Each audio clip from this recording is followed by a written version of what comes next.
Hello friends, कैसे हो? आज आप यही सोच रहे होंगे कि मुकीद ने आज बहुत महीनों के बाद फिर से वीडियो स्टार्ट किया है। इसका मेन मकसद ये है कि हमारे एग्ज़ाम्स चल रहे थे। अभी एग्ज़ाम ख़त्म होने ही वाला था, लेकिन यहाँ पे बर्फ़ पड़ गई और एक पेपर पोस्टपोन हो गया। अभी तक उसका डेट नहीं निकला है। तब तक मैंने यही सोचा कि 11th ने अपना सेशन स्टार्ट किया होगा तो उनको रिवाइज़ की ज़रूरत होगी, तो मैंने सोचा कि मैं भी कोई वीडियो बनाऊँगा। तो मैं फ़िज़िक्स और मैथ्स का वीडियो बनाने जा रहा हूँ 11th का। तो पहले मैं फ़िज़िक्स का ही वीडियो स्टार्ट करूँगा। तो पहले मैंने पहला ही चैप्टर लिया है, जो है मतलब यूनिट्स के बारे में, डायमेंशंस, फिज़िकल वर्ल्ड मैंने लिया है, फिज़िकल वर्ल्ड एंड मेजरमेंट। तो अपना जो है वीडियो स्टार्ट करते हैं। पहला टॉपिक हमारा है फ़िज़िकल क्वांटिटी। ये फ़िज़िकल क्वांटिटी है क्या? ये एक ऐसी क्वांटिटी है, कोई भी क्वांटिटी जिसको हम मेजर कर सकते हैं उसको हम फिजिकल क्वांटिटी बोलते हैं। कोई भी ऐसी क्वांटिटी जो मेजर कर सकते हैं उसको हम फिजिकल क्वांटिटी बोलते हैं। फिर वो डायरेक्टली हो या इनडायरेक्टली हो, उसको हम फिजिकल क्वांटिटी बोल रहे हैं। इसके बाद दूसरा टॉपिक आ रहा है, उसको बोलते हैं मेजरमेंट। मेजरमेंट क्या होता है? ये एक एक्सप्लेनेटरी टर्म है। जब हम किसी चीज़ को मेजर करते हैं, सपोज आप एक रॉड लो, वो इसकी लेंथ आ रही है 86 इंच। उसका मतलब है कि वो रॉड 86 टाइम्स इंच में आ रही है, वो 86 इंच आ रही है। तो उसका यूनिट आ रहा है, सेम टाइप उसका यूनिट आ रहा है, स्टैंडर्ड, कोई स्टैंडर्ड हो रहा है। हम बोलते हैं कि ये इतने टाइम्स आया, 86 टाइम्स आया, लेकिन किन में? इंच में।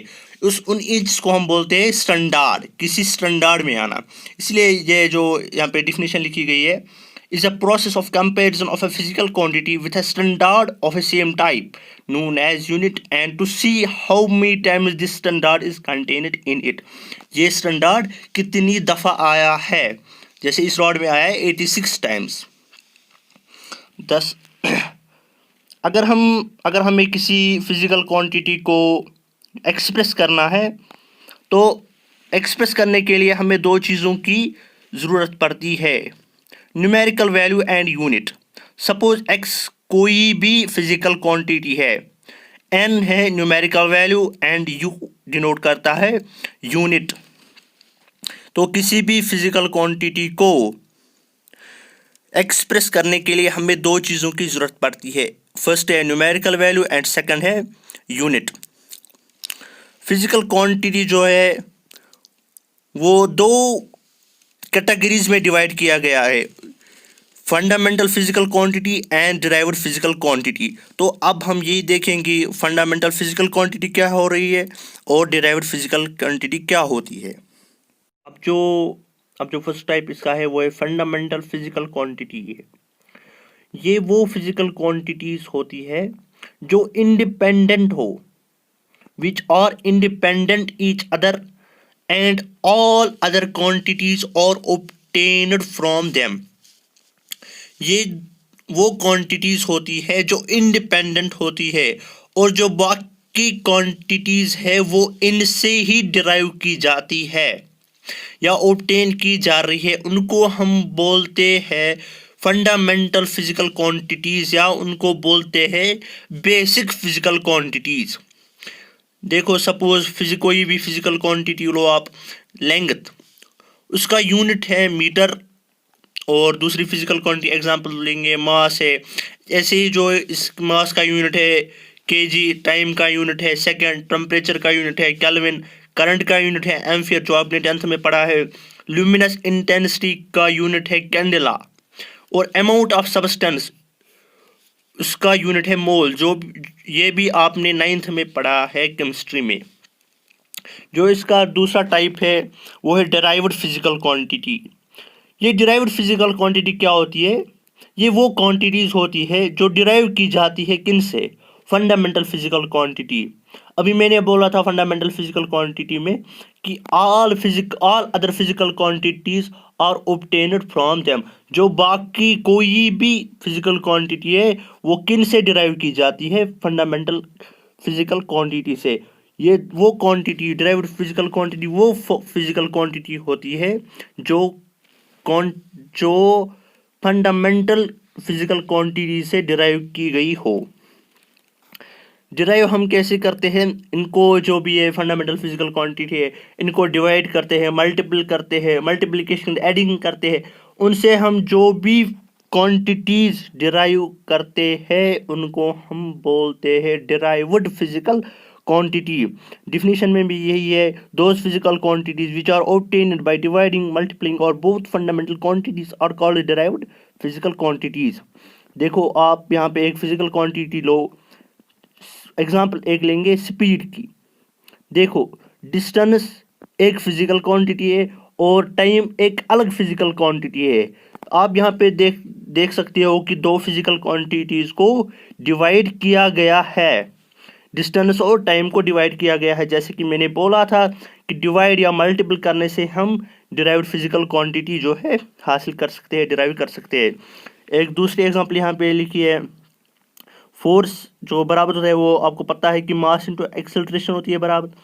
तो मास देखो, एक तो मास है और इसको किसके साथ डिवाइड किया गया है, मास को मल्टीपल किया गया लेंथ और टाइम के स्क्वायर के साथ,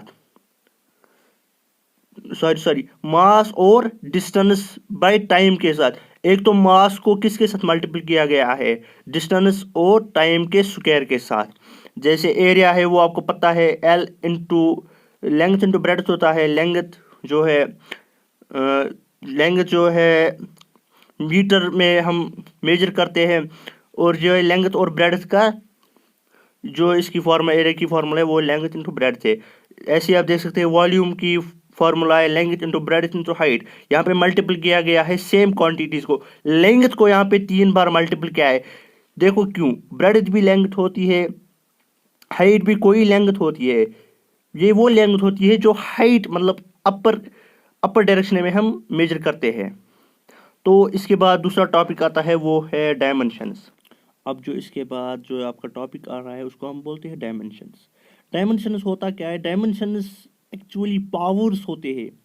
ये वो पावर्स होती है जो फंडामेंटल क्वांटिटीज को रेज किए जाते हैं to express a derived physical quantity.